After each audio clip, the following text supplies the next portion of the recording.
Não, eu quero dizer que se a justiça agora entendeu que a mudança da lei e essa questão do dolo, ela faz muita diferença, então, veja, e a mudança da lei aconteceu no meio dessas investigações todas. Não. A história que ele estava dizendo lá precisa ter comprovar dolo. Isso, aí isso não mudou agora, isso está na lei sempre.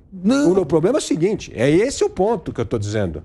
Onde é que estão os fatos que comprovam o dolo da pessoa ocupando um cargo público e agindo? Mas a lei sofreu uma alteração, isso que ele mostra na sentença A interpretação dele, da lei, é justamente não houve evidência do dolo. E isso é, tanto para a pessoa física como cidadão, como uma pessoa que está ocupando um cargo público. É esse o ponto, para mim, fundamental. Se não houve dolo, como é que nós vamos fazer agora para, depois que queimaram reputação de pessoas, afastaram pessoas de cargo, e aí como é que faz? No caso do governador, ele voltou. Né? Mas aí que está o negócio. Então, mas e o Torres?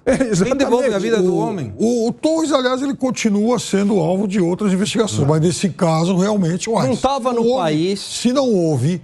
Entrou em depressão profunda. Se não houve... Foi preso. A constatação de a família exposta, os amigos expostos. E aí? Como é que você devolve isso? Como é que você mensura isso, Piperno? Mas então... Essa injustiça. A gente tem... Lá num país, infelizmente, de muitas injustiças, a gente acabava, inclusive, de falar agora de uma operação que também condenou muita gente que foi bem liberada diferente, depois. Porque essa operação tinham provas concretas.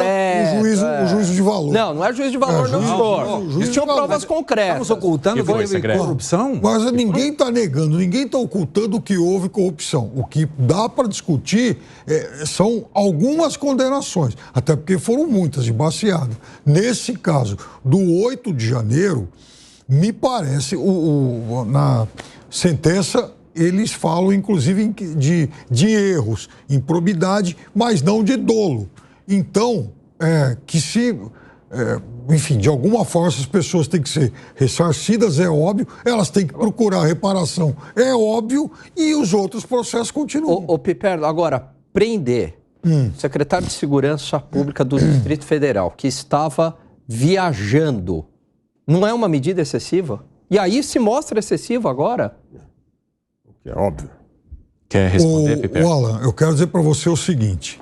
Naquele momento, é possível que as autoridades... Quer dizer, fica evidente agora, por essa decisão, que as autoridades cometeram um erro de avaliação. Até porque também na casa dele apareceu lá aquele papel que seria lá uma minuta e tal. Né? Então, veja... Me parece cada vez mais claro que houve sim um erro. Se houve um erro, tem que haver reparação.